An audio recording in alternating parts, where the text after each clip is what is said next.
This is what he's done in 2 years in Denver. He's completed over 68% of his passes for 10,000 yards, 92 touchdowns, and 21 picks. So from his career in Indianapolis, his touchdown percentage has jumped 1.9% and his interception percentage has dropped a full percent. Doesn't sound like much, but that's really impressive. It means he almost halved both totals over a career. Let's put it this way. You divide those seasons by 2.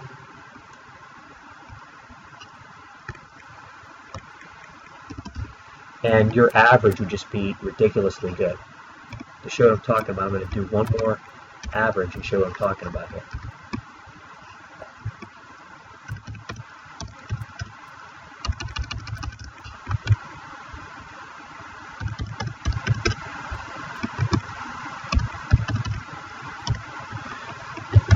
His average this season, actually his average per game is a Denver Bronco.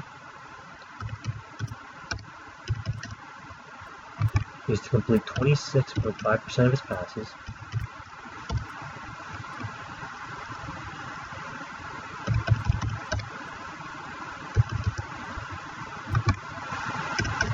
.38 attempts.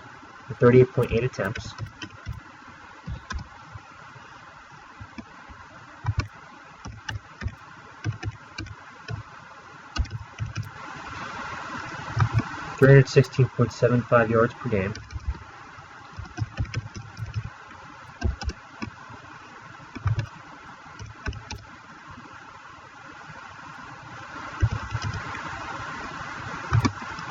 .9 touchdown passes.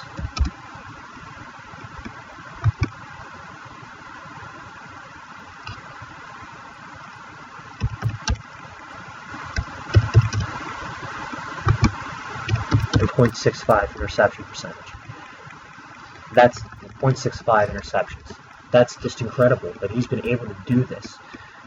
I did not think that when Peyton Manning came off his neck surgery, he was going to be near as effective. I thought it was going to be the downward part of his career. I thought, he's kind of had it. He might have a couple good years, might get a chance to go to a conference title game. I didn't think he'd get the number 1 seed in the AFC 2 straight years and then go to the Super Bowl 2 years after before neck surgery. I didn't think that.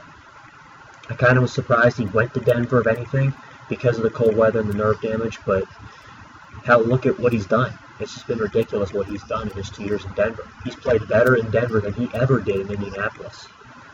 He really has. If you just look at what the numbers are saying, he played better this year than he ever played in his career.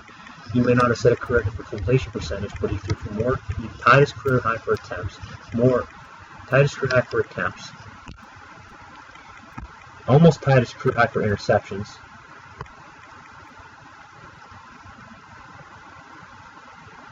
Tied his career high for pass attempts, Almost did. He was 20 off.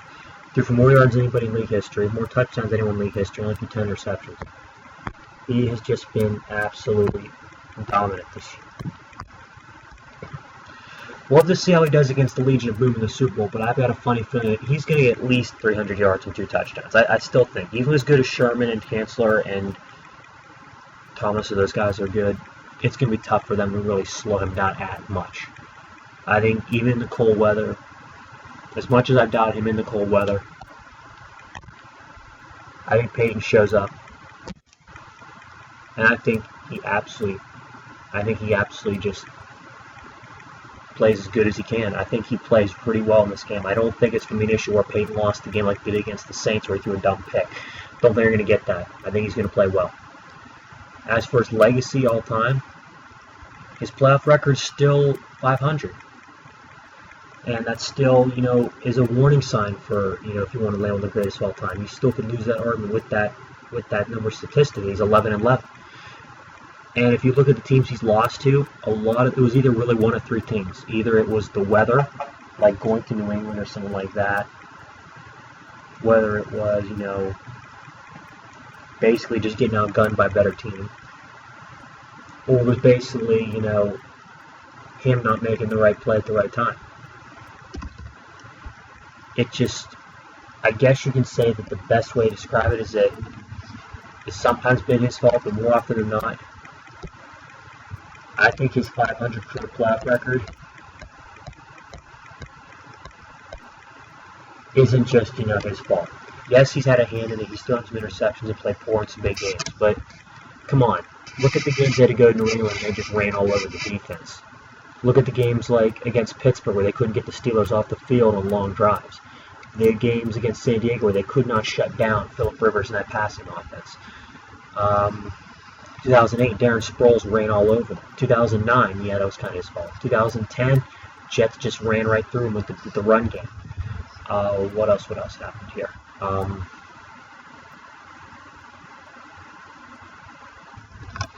Oh yeah, then you had in 2000 last year, so it was a shootout. But if you look at some of the other games in his career, he lost his first 2 playoff games, Miami and Tennessee. Not his fault. His defense just got ran roughshod over. So,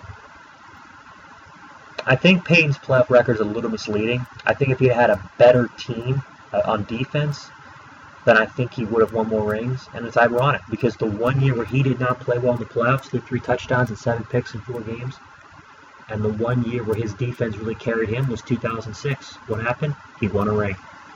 This year he's back in similar form he was a few years ago. Offensive juggernaut and a defense that's average, but we'll have to see what happens in this game. So as it stands right now, in my opinion, his legacy before this game,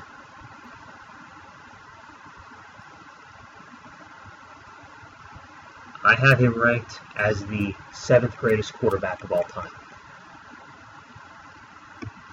I know that yes, that's kind of, people think, oh, why is he behind some of these guys? Well, again, just accounting playoff, whenever I think of a quarterback's legacy, I think of 4 things. Rules, I think of sorority cast, offense and defense. I think of, clutch ability, and I think of what they did in playoffs. And Peyton's got some of those credentials. He's had some great teams, and he's had some teams that weren't average that he still won one big game for. So his legacy is kind of a muddled stew, and a lot of people are trying to chime in about it, but I have to say that right now Peyton Manning is easily one of the top 10 of all time.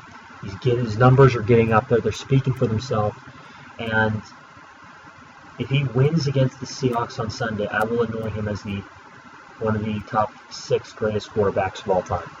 It's kind of low, but yeah.